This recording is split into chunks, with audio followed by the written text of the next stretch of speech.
Hello friends, welcome to our YouTube channel. दोस्तों, NEET का exam देने वाले स्टूडेंट्स को काफ़ी बेसब्री से इंतज़ार था कि नीट की काउंसलिंग कब से स्टार्ट हो रही है, इसका प्रोसेस क्या क्या क्या होगा, डॉक्यूमेंट्स इसमें क्या क्या लगेंगे। इन सारी चीज़ों की जानकारी मैं इस वीडियो में देने वाला हूँ कि नीट की काउंसलिंग की शेड्यूल क्या है जो कि जारी कर दिया गया है, नीट की काउंसलिंग की प्रोसेस क्या होगी, फ़ीस कितनी है, साथ ही साथ किस स्टेट में कितनी मेडिकल की सीटें हैं और प्रोसेस क्या होगा। ये सारी जानकारी मैं इस वीडियो में देने वाला हूँ। तो दोस्तों, इस वीडियो को लास्ट तक देखते रहिए। और उससे पहले आपसे एक छोटी सी रिक्वेस्ट करूँगा, प्लीज़ हमारे यूट्यूब चैनल पर आप नए हैं तो प्लीज़ हमारे चैनल को सब्सक्राइब कर लीजिए। तो चलिए दोस्तों, मैं ज़्यादा टाइम ना लेते हुए मैं बताता हूँ सारी प्रोसेस क्या है, शेड्यूल क्या है। आप यहाँ पे देख सकते हैं, counselling scheme and frequently asked questions for NEET UG courses MBBS PTS 2021। दोस्तों, आज MMC यानी कि मेडिकल काउंसलिंग कमेटी ने पूरा शेड्यूल जारी कर दिया नीट के काउंसलिंग का, नीट यूजी के काउंसलिंग का। आपको मैं शेड्यूल दिखाता हूँ, आप यहाँ पे शेड्यूल देख सकते हैं। और दोस्तों, ये जो शेड्यूल आया है सिर्फ 15% स्टेट कोटा के लिए नहीं आया, सिर्फ ऑल इंडिया कोटा के लिए आया है। यानी कि 15% जो ऑल इंडिया कोटा से सीटें भरी जाएंगी, चाहे वो स्टेट की कॉलेज हो, चाहे सेंट्रल की कॉलेज हो, या फिर इंडिया में कहीं की कॉलेज हो, तो उसके लिए शेड्यूल ये जारी किया गया है। तो दोस्तों, आप देख सकते हैं शेड्यूल 27 अक्टूबर से काउंसलिंग आपके स्टार्ट हो रही है। सबसे पहले आप यहाँ पे देख लीजिए, registration, payment and choice filling. आप यहाँ पे देख सकते हैं साफ साफ 27 अक्टूबर से 2 नवंबर 2020 तक 5 बजे शाम तक। 2 November, only as per server time. Payment faculty will be available till up to 2 November 7 PM as per server time. First round की काउंसलिंग स्टार्ट हो रही है आपकी 27 अक्टूबर से, जो कि चलेगी 2 नवंबर तक। आपका प्रोसेस चलेगा रजिस्ट्रेशन का, पेमेंट और चॉइस फिलिंग का। चॉइस फिलिंग और लॉकिंग, आप सेकेंड कॉलम में देख सकते हैं, चॉइस फिलिंग एंड लॉकिंग, यानी कि 28 अक्टूबर 2020 से लेकर आप 2 नवंबर तक 12 बजे रात तक आप चॉइस लॉकिंग कर सकते हैं। Choice locking will start as 4 PM of 2 November till 11:59 PM of 2 November 2020। फिर आप तीसरे कॉलम में देख सकते हैं, प्रोसेसिंग ऑफ सीट अलॉटमेंट, यानी कि सीट अलॉटमेंट की प्रोसेसिंग वो सर्वर का काम है, CBSE का काम है। आपको इससे कुछ नहीं करना है। फिर आपको रिज़ल्ट का वेट करना है। 5 नवंबर को आपका काउंसलिंग का रिज़ल्ट आ जाएगा। और रिपोर्टिंग टाइम आपको फिर दिया हुआ है नेक्स्ट कॉलम में कि 6 नवंबर से 12 नवंबर तक आपका रिपोर्टिंग टाइम दिया हुआ है दोस्तों। लेकिन अभी आप इसमें एक चीज़ देख सकते हैं कि इसमें ये सब चीज़ें नहीं दी गई हैं कि किस रैंक से किस रैंक तक फर्स्ट राउंड की काउंसलिंग में स्टूडेंट्स को बुलाया जाएगा। यहाँ पे रैंक नहीं दिया है कि किस रैंक से किस रैंक तक स्टूडेंट को फर्स्ट काउंसलिंग में बुलाया जाएगा, केवल यहाँ पे डेट मेंशन किया गया है, टाइम मेंशन किया गया है। आप देख सकते हैं फर्स्ट राउंड काउंसलिंग की। तो फिर आपको सेकेंड राउंड काउंसलिंग स्टार्ट होगी आपका 18 नवंबर से 22 नवंबर तक चलने वाला है।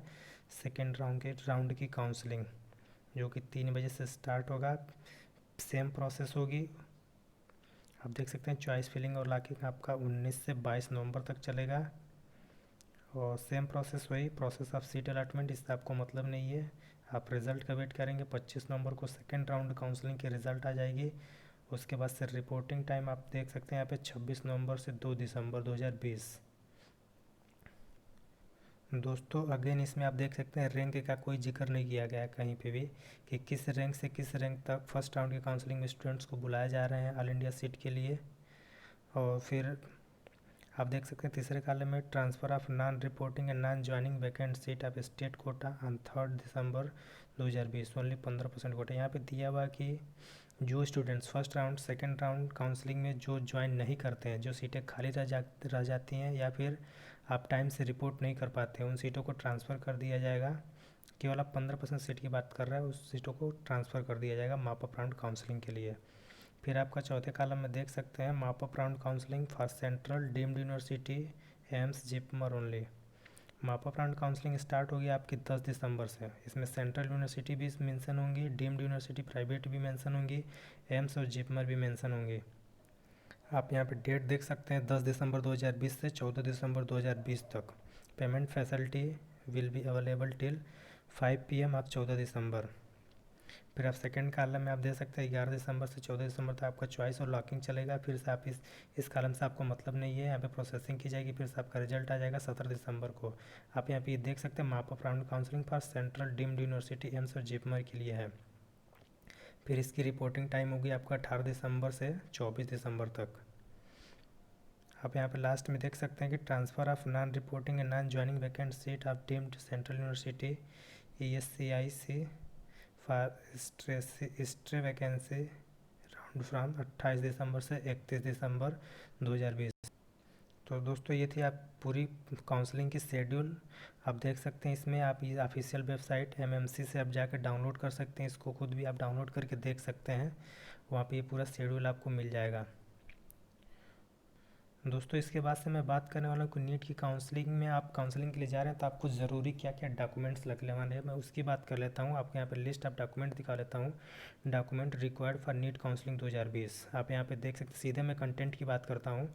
सबसे पहले चीज़ तो आपके पास नीट का एडमिट कार्ड होना चाहिए, उसके बाद से आपका रिजल्ट या फिर रैंक लेटर होना चाहिए, और फिर क्लास 10th एंड 12th की मार्कशीट और सर्टिफिकेट दोनों होनी चाहिए। आप डॉक्यूमेंट का लिस्ट ध्यान से देख लीजिए, क्योंकि एक भी डॉक्यूमेंट और आप मिस करते हैं तो आप काउंसलिंग से बाहर हो सकते हैं।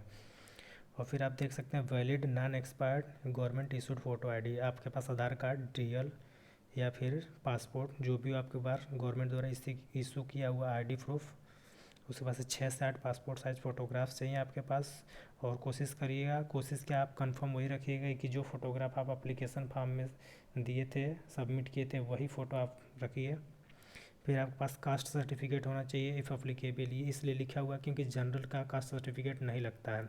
डिसेबिलिटी सर्टिफिकेट जो स्टूडेंट फिजिकली हैंडीकेप्ड होंगे उसके लिए सर्टिफिकेट है।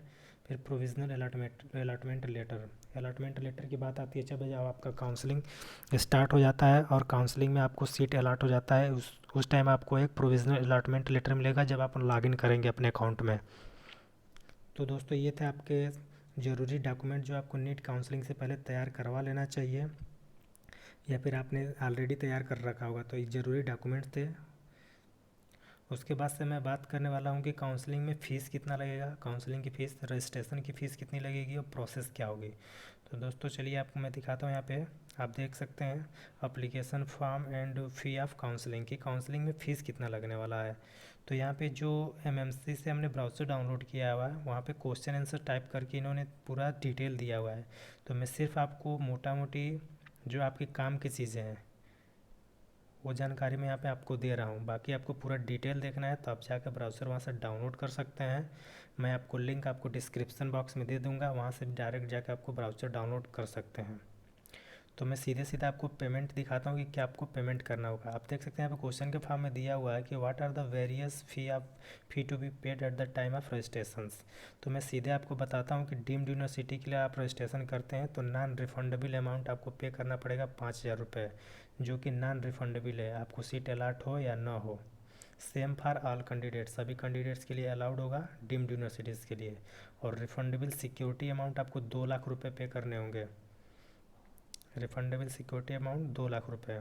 आप एग्जाम्पल के तौर पे आप देख सकते हैं कि any candidate opting for deemed university will have to pay 5,000 non refundable plus 2 lakh रुपये refundable security amount at the time of the registration. यानी कि जो स्टूडेंट्स डीम्ड यूनिवर्सिटी के लिए रजिस्ट्रेशन कराते हैं, प्राइवेट कॉलेज के लिए रजिस्ट्रेशन कराते हैं, उनकी रजिस्ट्रेशन के टाइम 5,000 रुपये फ़ीस और 2 लाख रुपये सिक्योरिटी फ़ीस आपको देना होगा। और फिर आते हैं हम आप फॉर ऑल इंडिया 50% कोटा के लिए, जो कि सेंट्रल यूनिवर्सिटी जिसमें आती है आपका Delhi university, MAU, BHU, Jamia Millia Islamia और दिल्ली और FMC और ESI। इसके रजिस्ट्रेशन के लिए आपको नॉन रिफंडेबल रजिस्ट्रेशन फ़ीस आपको 1,000 रुपये जनरल कैंडिडेट के लिए और 500 रुपये SC ST OBC PH candidate के लिए। आप ध्यान से देख लीजिए अमाउंट, इसमें कोई कन्फ्यूज़न नहीं होना चाहिए आपको।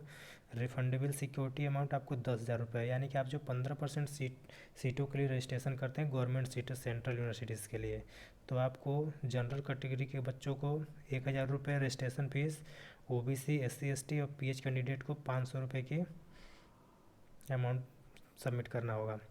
और रिफंडेबल सिक्योरिटी फ़ीस आपको यहाँ पे 10,000 रुपये देना होगा, जो कि आपको कॉलेज अलॉट नहीं होता है तो इस अमाउंट को रिफ़ंड कर दिया जाता है।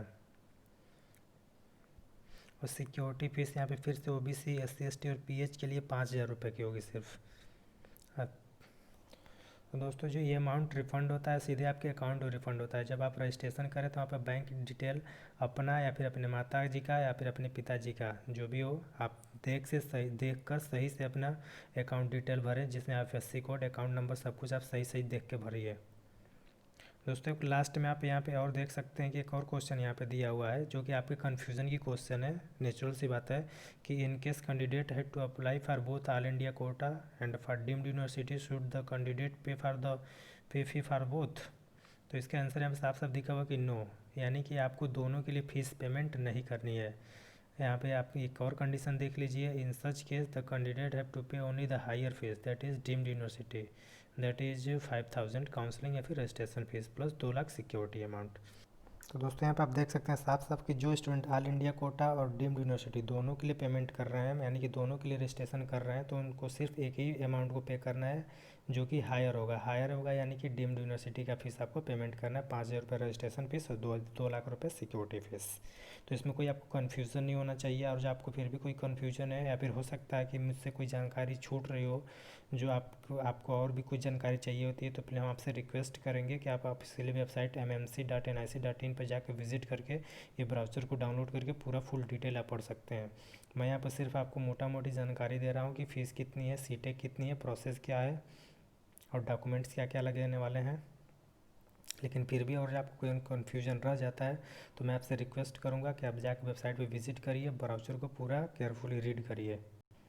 अब फिर से यहाँ पे देख सकते हैं कि काउंसलिंग फ़ीस के अमाउंट का एक टाइम टेबल फॉर्म दिया हुआ है all India Kota deemed universities के लिए। यहाँ पे फीस दे सकते हैं 10,000 रुपये गवर्नमेंट, और SC ST OBC के लिए डीम्ड यूनिवर्सिटीज़ के लिए 2 लाख रुपये। आप यहाँ पे लिस्ट देख सकते हैं। तो दोस्तों ये होगी सारी जानकारी की फ़ीस कितनी लगनी है, रजिस्ट्रेशन टाइम, आपको क्या क्या डॉक्यूमेंट देना है, आपने शेड्यूल देख लिया कि काउंसलिंग की शेड्यूल क्या है। और दोस्तों किस यूनिवर्सिटी में, जो सेंट्रल यूनिवर्सिटीज़ है उसमें कितनी % सीटें ऑल इंडिया कोटा के थ्रू भरी जाएंगी और कितनी % सीटें स्टेट कोटा के थ्रू भरी जाएंगी, उसकी भी हम जानकारी देंगे। लेकिन उससे पहले मैं आपको यहाँ पे दिखा देता हूँ कि ऑल इंडिया में कितनी मेडिकल कॉलेज में कितनी कितनी सीटें कहाँ कहाँ पे हैं। स्टेट वाइज मैं आपको यहाँ पे पूरा डिटेल प्रोवाइड करता हूँ। स्टेट वाइज आप MBBS की सीटें देख सकते हैं। तो सबसे पहले यहाँ पे झारखंड की सीट दी हुई है। झारखंड स्टेट में 580 सीटें हैं, कर्नाटका में 2900, केरल में 1455, मध्य प्रदेश में 1970 और महाराष्ट्र में 4330 सीटें, मणिपुर में 225, मेघालय में 50, मिज़ोरम में 100, उड़ीसा में 1250, पुडुचेरी में 380, पंजाब में 600, राजस्थान में 2700 सीटें, तमिलनाडु में 3600, तेलंगाना में 1740 और त्रिपुरा में 150। अभी रुकिए, अभी और भी स्टेट हैं, मैं दिखाता हूँ, पूरा डिटेल देता हूँ आपको, घबराने की ज़रूरत नहीं है। आप यहाँ पे देख सकते हैं आंध्र प्रदेश में कितनी सीटें हैं, 2410, अंडमान निकोबार 100 सीटें, अरुणाचल प्रदेश में 50 सीटें, असम में 90 सीटें, बिहार में 1240 सीट, चंडीगढ़ में 150 सीट, छत्तीसगढ़ में 770, दादर नगर हवेली में 150 सीट, दिल्ली में 1065, गोवा में 180, गुजरात में 3605, हरियाणा में 710, हिमाचल प्रदेश में 720, जम्मू एंड कश्मीर में 885 सीटें। दोस्तों आप यहाँ पे सोच रहे हो कि उत्तर प्रदेश मिसिंग है। जी हाँ दोस्तों, इस कॉलम में उत्तर प्रदेश का सीट मेंशन नहीं है, लेकिन मैं आपको ओरली बता देता हूँ कि उत्तर प्रदेश में 2878 सीटें हैं ऑलमोस्ट, 2878 सीटें हैं ऑलमोस्ट। और इसमें अभी ये सीटों का नंबर वेरी भी कर सकता है, क्योंकि कुछ मेडिकल कॉलेज अभी निर्माणाधीन है, हो सकता है काम कंप्लीट हो जाए तो उनकी सीटें जुड़ सकती हैं उत्तर प्रदेश में। और दोस्तों ये जो मैंने सीटें बताई ये सिर्फ गवर्नमेंट सीटें स्टेट वाइज की, स्टेट में किस स्टेट में गवर्नमेंट की कितनी सीटें हैं, और इसमें 15% ऑल इंडिया कोटा के इससे जो शेड्यूल जारी हुआ आज का, उसके लिए काउंसलिंग होने वाली है जो 27 अक्टूबर से शुरू हो रही है। और दोस्तों आप यहाँ पे देख सकते हैं जो कि मैंने बताया था कि जो सेंट्रल यूनिवर्सिटीज़ हैं उसमें कितनी % सीटें किसकी होंगी। तो यहाँ पे आप देख सकते हैं दिल्ली यूनिवर्सिटी में 15% सीट जो ऑल इंडिया कोटा से भरी जाएंगी, बाकी की 85% स्टेट कोटा से सीटें भरी जाएंगी। उसके बाद से नेक्स्ट आता है AMU अलीगढ़ मुस्लिम यूनिवर्सिटी। इसमें 50% सीट ऑल इंडिया कोटा से भरी जाएंगी और 50% स्टेट कोटा से भरी जाएंगी। बाकी आप देख सकते हैं चूँकि ये सेंट्रल यूनिवर्सिटीज़ हैं तो इसलिए यहाँ पे 15% के बजाय 50% ऑल इंडिया कोटा की सीटें हैं। फिर आपका आता है BHU बनारस हिंदू यूनिवर्सिटी। इसमें 100% ओपन सीट, डोमिसाइल फ्री, यानी कि इसमें 100% सीट ओपन है, इसमें कोई भी कंडीशन नहीं है। इसमें के सारे सारे कैंडिडेट ऑल इंडिया कोटा के थ्रू भरे जा सकते हैं। डोमिसाइल फ्री है, कोई भी यहाँ पे कंडीशन नहीं है कि यूपी का डोमिसाइल होना चाहिए या फिर किसी स्टेट का डोमिसाइल होना चाहिए। आप यहाँ पे देख सकते हैं साफ साफ लिखा भी है, all candidate across India are eligible to participate in the UG counselling of IMS BHU। लेकिन दोस्तों आप यहाँ पे देख सकते हैं, यहाँ पे सिर्फ लिखा हुआ 100% पार्टिसिपेशन के लिए एलिजिबल है, लेकिन फिर से यहाँ पे लिखा हुआ कि 15% seat will be contributed by BHU to all India quota, for the rest 85% seat of internal quota, all the candidate who have qualified the NEET are eligible to apply for the same. फिर से आता है आपका central institute under MOHFW यानी कि ministry of health and family welfare, BMMC, SJH and ABPIMS and RML। इसमें आपका 15% seat जो है वो ऑल इंडिया कोटा के थ्रू, 85% सीट जो है वो स्टेट कोटा के थ्रू भरी जाएंगे। फिर यहाँ पे आप दोस्तों एक देख सकते हैं, एक कॉलम है FMC जो कि अभी मिसिंग हो रहा था। FMC का क्या है यहाँ पे कि candidate who desire to participate in FMC counselling will be required to register on the MMC portal, यानी कि जिनको FMC काउंसलिंग में इंटरेस्ट है वो जाकर MMC के पोर्टल से रजिस्ट्रेशन करना होगा, और ये सारे रजिस्टर्ड जो कैंडिडेट्स होंगे उनके जो डिटेल्स होंगे वो सारे डिटेल्स को FMC को सेंड किया जाएगा। और यहाँ पे आप देख सकते हैं यहाँ पे लिखा हुआ offline counselling as per their rules and regulation, the result of counselling that is the allotment status will be sent back to MMC for uploading on MMC website. यानी कि जिन स्टूडेंट्स को FMC के लिए रजिस्ट्रेशन करना होगा वो MMC की website से जाकर उसके लिए रजिस्ट्रेशन कर सकते हैं। फिर MMC उनके सारे डिटेल को FMC के पास फॉरवर्ड करेगी और FMC काउंसलिंग का प्रोसेस पूरा करके उसका रिजल्ट फिर से MMC को अपलोड करेगा और MMC की वेबसाइट पे आपका रिजल्ट शो करेगा। उसके बाद से नेक्स्ट आता है जिपमर। फिर जिपमर की ऑल इंडिया कोटा से सीटें भरी जाएंगी 179, और स्टेट कोटा के लिए आपको 70% सीट मिल जाएगी वहाँ पे जिपमर का। फिर एक पेज मैंने यहाँ पे जोड़ा है रजिस्ट्रेशन एंड काउंसलिंग प्रोसेस। आप यहाँ पे जो डिटेल्स लिखा हुआ आप साफ साफ पढ़ सकते हैं कि candidate are advised that email address and mobile number provided in the online application form of NTA is used for registration on the MMC portal for the counselling. यहाँ पे साफ साफ लिखा ये हुआ है कि आपने ऑनलाइन फॉर्म भरते समय नीट का जो ईमेल ID एड्रेस और मोबाइल नंबर प्रोवाइड किया था, यानी कि फॉर्म में जो डाला था, same mobile number, same address, same email ID आप MMC के पोर्टल पर काउंसलिंग के टाइम भी यूज करें, ताकि आपको कोई भी दिक्कत ना हो, कोई भी इन्फॉर्मेशन वहाँ से आपको फॉरवर्ड किया जाता है तो आप तक सही तरीके से पहुँच सके। और दोस्तों इसके बावजूद भी अगर आपको कोई भी कन्फ्यूजन होता है, कोई भी डाउट होता है तो आप हम कमेंट बॉक्स में बताइए, हम आपकी पूरी सहायता करेंगे। इसके बावजूद आप खुद और जो पढ़ना चाहते हैं इस चीज़ को, तो आप MMC की वेबसाइट पर विज़िट करके आप इसके ब्राउज़र को डाउनलोड करके खुद भी आप पढ़ सकते हैं। उसके बाद से फर्स्ट राउंड की काउंसलिंग के लिए आप देख सकते हैं यहाँ पे कुछ लिखा हुआ कि main counselling registration which will include payment of non refundable registration fee and refundable security deposit to be refunded only in the account from which payment has been made, यानी कि जिस अकाउंट से आप पेमेंट करेंगे उसी account में refund होगा। तो कोशिश करिएगा, आप दुकान पे भी जाकर किसी शॉप पे भी जाकर रजिस्ट्रेशन कराते हैं, काउंसलिंग कराते हैं, तो कोशिश करिए कि अपना अकाउंट नंबर दें, वहाँ पे अपने अकाउंट से पेमेंट करवा दें। और 15% सीट का जो भी रिज़ल्ट आएगा सब आपको MMC की वेबसाइट पर भी अवेलेबल कराया जाएगा। उसके बाद से सेकेंड राउंड की काउंसलिंग चलेगी। सेकेंड राउंड की काउंसलिंग भी सेम होगी, जो पहले से रजिस्ट्रेशन कर चुके होंगे उनको रजिस्ट्रेशन नहीं करना होगा, फिर जो नए स्टूडेंट्स होंगे उनके रजिस्ट्रेशन करना होगा। उसके बाद से मापअप राउंड की काउंसलिंग चलेगी। मापअप राउंड की काउंसलिंग में DMD university, central university, ESIC, AIIMS और जिपमर के लिए होगा।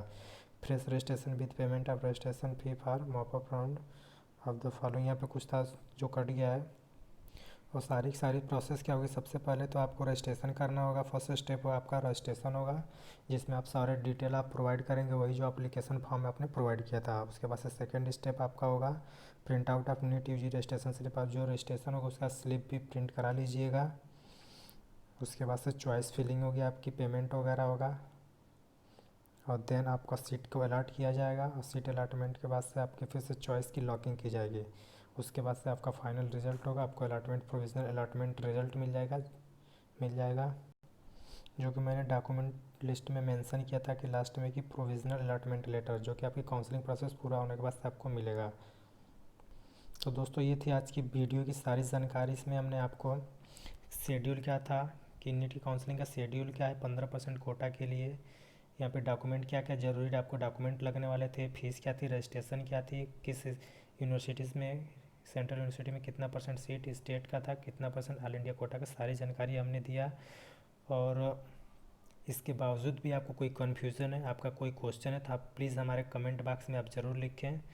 हम आपकी सारी जैसा भी हो सके हम आपको हेल्प करेंगे। और दोस्तों ये जो काउंसलिंग की शेड्यूल है ये सिर्फ 15% सीट के लिए आई है। बाकी 85% स्टेट कोटा की जो सीटें हैं उसके लिए अभी रजिस्ट्रेशन की या फिर काउंसलिंग का कोई शेड्यूल नहीं आया है। आप उसके लिए आप स्टेट की वेबसाइट पर आप जाकर अपना चेक कर सकते हैं, या फिर हमारे चैनल को आप सब्सक्राइब कर लीजिए। और इससे रिलेटेड जो भी इंफॉर्मेशन होगा, स्टेट कोटा की काउंसलिंग जब स्टार्ट होगी उसकी जो शेड्यूल जारी होगा उसमें क्या क्या डॉक्यूमेंट्स लगेंगे, उसमें क्या प्रोसेस होंगे, वो सारी जानकारी हम अपने चैनल के माध्यम से आपको प्रोवाइड कराएंगे। तो इससे फिर से मैं लास्ट में आपसे एक रिक्वेस्ट करूँगा कि आप प्लीज़ हमारे चैनल को सब्सक्राइब कर लीजिए, कमेंट करिए, शेयर करिए, लाइक करिए। और इस वीडियो में बस इतना ही। अब फिर से हम मिलते हैं अगली वीडियो में नई इन्फॉर्मेशन के साथ। जब स्टेट की सीटें आएंगी, काउंसलिंग की शेड्यूल आएंगी, तो उस इन्फॉर्मेशन को लेकर हम फिर से हम आपसे अगली वीडियो में मिलते हैं। Thank you very much.